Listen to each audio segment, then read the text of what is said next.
50%. That's the difference. Not a small improvement, not a marginal gain. A wall system that can insulate up to 50% better than what most modern homes are built with today. And yet, you almost never see it. Walk into a newly built house, and the materials are predictable. Fiberglass packed between studs, spray foam ceiling gaps, synthetic layers stacked to keep heat in and weather out. The system looks advanced. It feels engineered. It carries the weight of decades of industry standards. But behind that appearance is a quieter reality. Many of these systems don't regulate temperature as much as they react to it. They trap heat when it's present. They slow its escape. But they don't manage it. They don't stabilize it. Now compare that to something that, at first glance, shouldn't even belong in the same conversation. A plant. Not processed into plastic. Not chemically engineered into foam. Just a plant, combined with a mineral binder, formed into a solid wall. And somehow, it performs better. Inside these homes, the difference isn't always dramatic at first. There's no sudden shift, no artificial blast of air from a vent. Instead, it's subtle. The temperature doesn't spike, it doesn't crash, it holds. Morning warmth lingers longer than expected. Afternoon heat takes longer to settle in. At night, the interior stays stable while the outside cools. It feels consistent. That consistency is the first clue that something different is happening. Because most modern walls are designed like shields. They block, they resist. They try to separate the inside from the outside as completely as possible. But in doing that, they also create a dependency. Once heat gets in, it stays trapped. Once moisture forms, it has nowhere to go. Air becomes something that has to be forced, managed, circulated artificially. This material doesn't behave that way. It breathes. Not in the way people casually describe buildings, but in a literal, physical sense. Air and moisture move through it slowly, naturally. Not enough to lose heat, but enough to prevent buildup. Enough to avoid the kind of internal pressure that modern sealed systems quietly struggle with. And that changes everything. Because insulation isn't just about stopping heat, it's about controlling how energy moves, how quickly it enters, how slowly it leaves, how evenly it spreads. In that sense, this material doesn't just insulate. It regulates. It absorbs heat when temperatures rise, holding it within its structure instead of letting it flood the interior. Then, as the surrounding air cools, it releases that stored warmth back into the space. Not all at once, gradually, quietly, almost invisibly, like a battery you didn't know was there. The result is a home that doesn't need to constantly correct itself. It doesn't rely as heavily on heating systems to compensate for rapid losses. It doesn't depend on cooling systems to fight sudden spikes. The environment inside stays closer to equilibrium. And that has consequences. Lower energy use. Fewer mechanical cycles, less strain on systems that are normally working non-stop just to maintain comfort. But the performance doesn't stop there. Fire behaves differently here. Instead of feeding flames, the material resists them. The mineral component prevents combustion, while the plant fibers, encased within it, don't ignite the way untreated organic matter would. The structure holds longer. Damage spreads slower. Moisture, too, loses its usual advantage. Instead of collecting inside walls and creating hidden pockets of mold, it passes through, evaporates, disperses before it becomes a problem. Even sound changes. Thick, dense, slightly porous walls absorb noise instead of reflecting it. Interiors feel quieter, more contained, less reactive to the outside world. All of this, from something that starts as a crop. And yet, despite these advantages, despite measurable performance, despite real homes already built this way, the material remains on the margins. It's not standard. It's not widely taught. It's not what most builders reach for. Which brings the contradiction back into focus. If a wall system can insulate better, regulate moisture, resist fire, reduce energy use, and create a more stable living environment, why isn't it the default? Why does the industry continue to rely on systems that do less, while something that does more stays on the outside? The answer doesn't start with the material itself. It starts with understanding how it works. Because once you see what's happening inside these walls, the real question isn't why they perform better. It's why everything else performs the way it does. Forget the idea of insulation as something that simply blocks heat. That's the first shift. Because the wall we're talking about doesn't behave like a barrier. It behaves more like a system, one that interacts with temperature, moisture, and air, in a way most modern materials don't even attempt. At its core, this material is simple. It's made from the inner woody part of the hemp plant, called the hurd, mixed with lime and water. No synthetic foams. No sealed plastics. Just organic fibers locked into a mineral structure. But the simplicity is misleading. Because what matters isn't just what it's made of, it's how it behaves. Most conventional insulation works by trapping air. Fiberglass, for example, creates tiny pockets that slow down heat transfer. Spray foam does something similar, sealing gaps so heat has fewer paths to escape. These systems are effective but passive. They wait for heat to move, then try to slow it down. This material does something different. It doesn't just slow heat, it manages it. Think of a standard insulated wall like a thermos. It tries to keep what's inside from changing, but once heat gets in, it stays there. Once cold sets in, it lingers. There's very little adjustment. Now imagine something closer to a sponge but for energy. During the day, as temperatures rise, the wall begins to absorb heat. Not all of it, just enough to prevent a sudden spike inside the home. The heat doesn't pass straight through. It gets pulled into the structure itself, stored within the material. Then, hours later, when the outside air cools, that stored heat begins to move back out slowly, evenly. It's a delayed response. And that delay is what creates stability. Instead of sharp temperature swings, you get a smoother curve. Instead of constant heating and cooling cycles, the environment inside changes gradually. The wall becomes an active participant in maintaining comfort. This is what people mean when they talk about thermal mass, but here, it's combined with insulation. Most materials do one or the other. Heavy materials like concrete store heat, but don't insulate well. Lightweight materials insulate, but don't store energy. This does both. And that combination is rare. But temperature is only part of the story. Moisture behaves differently too. In a typical sealed wall, water vapor has limited options. If it enters through small leaks, temperature differences, or everyday living, it can get trapped. Over time, that trapped moisture condenses. And once it condenses, it creates the conditions for mold, decay, and long-term structural damage. That's why modern construction relies so heavily on vapor barriers and precise sealing. The system has to be controlled perfectly. Because if it fails, even slightly, the consequences build quietly behind the walls. This material avoids that problem entirely. It allows moisture to pass through it. Not freely, but gradually. Predictably. The structure is porous at a microscopic level. Water vapor can move in and out depending on humidity levels. When the air inside becomes too humid, the wall absorbs some of that moisture. When the air dries, it releases it back. It regulates humidity the same way it regulates heat. Like a buffer. And because moisture doesn't get trapped, the conditions for mold don't develop in the same way. The wall dries itself. It stabilizes its own internal environment without needing perfectly sealed layers. Even fire reacts differently here. The lime in the material acts as a natural fire barrier. It doesn't burn. It doesn't melt. And because the hemp fibers are encased within that mineral structure, they're protected. When exposed to flame, the surface may char slightly, but it doesn't ignite in the way untreated organic material would. The fire doesn't spread easily.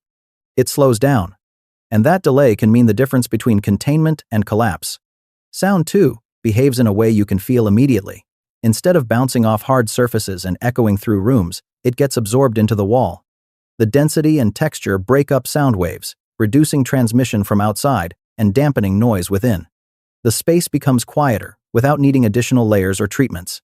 All of these effects, thermal stability, moisture regulation, fire resistance, acoustic control, come from the same underlying behavior. Permeability. Not weakness, not inefficiency. Controlled interaction. That's the key difference. Modern systems try to isolate the inside from the outside as completely as possible. They rely on separation. This material relies on balance. And once you understand that, the performance starts to make sense. Because it's not doing one job better. It's doing multiple jobs at the same time. Which leads to a different kind of question. If a wall can regulate heat, manage moisture, resist fire, and reduce energy demand all without complex systems layered around it, then why are most homes still built as if none of that is possible? The moment this kind of wall enters the real world, something changes. Not in how it performs, but in how it's treated. Because outside of controlled examples and small-scale builds, housing isn't just about physics, it's about approval, standards, financing, insurance, entire systems that decide what gets built and what quietly stays out. And this is where the friction begins. Start with building codes. Most codes are not designed to evaluate new ideas from the ground up. They're designed to verify known systems. Materials that have been used for decades fit neatly into predefined categories. Their performance is documented, their risks are predictable, their installation methods are standardized. This material doesn't always fit those categories. Even when it performs well, even when testing supports its properties, it often enters a gray zone. It requires special approval, additional documentation, sometimes engineering sign-off for each individual project. That adds time. And time adds cost. Now consider financing. Banks don't lend based on potential, they lend based on comparables. A house is evaluated against other houses nearby. Same materials, same construction methods, same expected resale value. But when a home uses a system that isn't widely recognized, that comparison breaks down. There aren't enough similar properties to justify a standard valuation. So the risk increases from the bank's perspective. And when perceived risk increases, lending becomes harder, sometimes impossible. Even if the house performs better, insurance follows a similar pattern. Insurers rely on historical data. How do materials behave over decades? How do they respond to fire, water, structural stress? What patterns of damage have been observed? When a material doesn't have a long, standardized track record in that specific market, it becomes harder to model. And when it's harder to model, it's harder to insure. So premiums rise, or coverage becomes limited. Not because the material is dangerous, because it's unfamiliar. Then there's the construction industry itself. Builders are trained within a system that rewards speed, predictability, and repeatability. Crews know how to install fiberglass. They understand drywall systems. They work with materials that arrive pre-packaged, pre-sized, ready to fit into existing workflows. This material doesn't always align with that. It can require different techniques, different timing, a different understanding of how walls behave during and after construction. That means training, adjustment, a temporary slowdown. And in an industry where margins are often tight and schedules are compressed, even small disruptions matter. So builders default to what they know. Not necessarily what performs best, but what fits the system they operate in. There's also a deeper layer: supply chains. Modern construction materials are supported by massive distribution networks, factories, logistics systems, standardized products moving at scale. Everything is optimized for consistency and volume. A material that depends on agricultural inputs, regional processing, or smaller production networks doesn't plug into that system as easily. It exists, but not at the same scale. And scale influences cost, availability, and adoption. Then there's history. For a long time, hemp itself carried legal and cultural baggage. It was grouped with substances that had nothing to do with construction. Restrictions limited its cultivation, its processing, its development as an industrial material. Even as those restrictions have eased in many places, the delay left a gap. Decades where research slowed, where infrastructure didn't develop, where industries moved forward without it. So when it reappears, it doesn't enter a neutral system. It enters one that has already evolved around other materials. And systems, once established, don't change easily. Not because they're designed to resist better solutions, but because they're built on layers of compatibility. Standards connected to supply chains connected to financing connected to risk models, everything reinforcing everything else. So when a material comes along that performs differently, even better, it doesn't just need to prove itself physically. It has to fit into a structure that wasn't built for it. And that creates a paradox. The more a system reduces long-term problems, energy use, maintenance, environmental stress, the less it aligns with industries built around managing those problems. Which means the barrier isn't always technical. It's structural. And once you see that, the question changes again. Because at this point, it's no longer about whether the material works. It's about whether the system around it is willing to adapt. At some point, the explanation stops being technical. You've seen how the material behaves. You've seen how it regulates heat, manages moisture, resists fire, and reduces the need for constant mechanical correction. You've seen that the physics holds. And you've seen that the system pushes back not always directly, not always intentionally, but consistently. So the final question isn't whether it works. It's why something that works this well struggles to spread. The answer sits in a quieter place. Not in legality alone, not in performance, but in how value is structured. Most modern housing systems are built around ongoing demand. Heating systems need energy. Cooling systems cycle constantly. Materials degrade, require maintenance, replacement, upgrades. Each layer creates activity. Each activity creates cost, and those costs move through entire industries. Energy providers. equipment manufacturers, maintenance services, insurance adjustments, financing structures, tied to predictable expenses. It's a system built not just to construct homes but to sustain continuous interaction with them. Now place a different kind of wall into that system. A wall that stabilizes temperature naturally, that reduces the need for heating and cooling, that limits moisture damage, that extends the lifespan of internal structures. That quietly removes small but constant problems before they turn into recurring expenses. What happens? Some of that activity disappears. Not all of it, but enough to matter. Energy use drops, equipment cycles less, maintenance intervals stretch, certain risks become less frequent, the home becomes, in a subtle way, less dependent on the systems built around it. And that creates a tension. Because when a solution reduces recurring costs, it doesn't just save money for the homeowner, it also reduces the flow of value through the structures designed to manage those costs. This isn't about opposition. It's about alignment.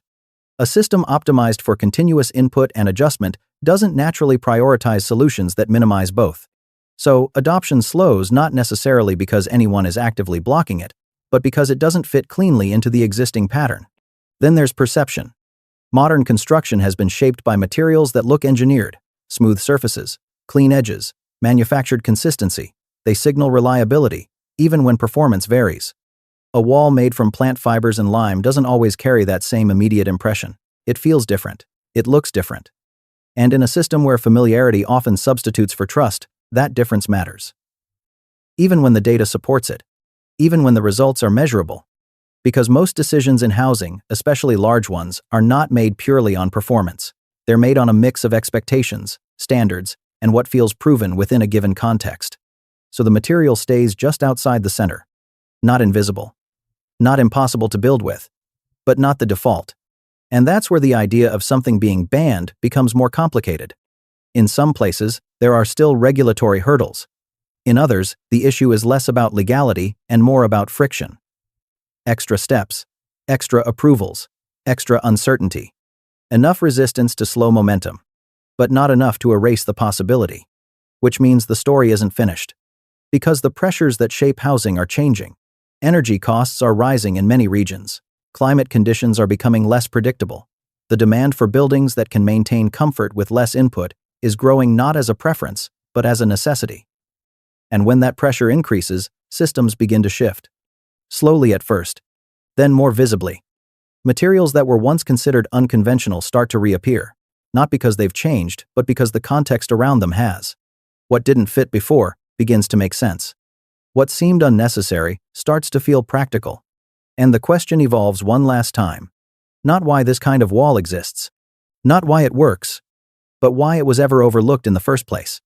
Because sometimes, the most effective solutions aren't the ones that failed. They're the ones that didn't align until the world around them changed.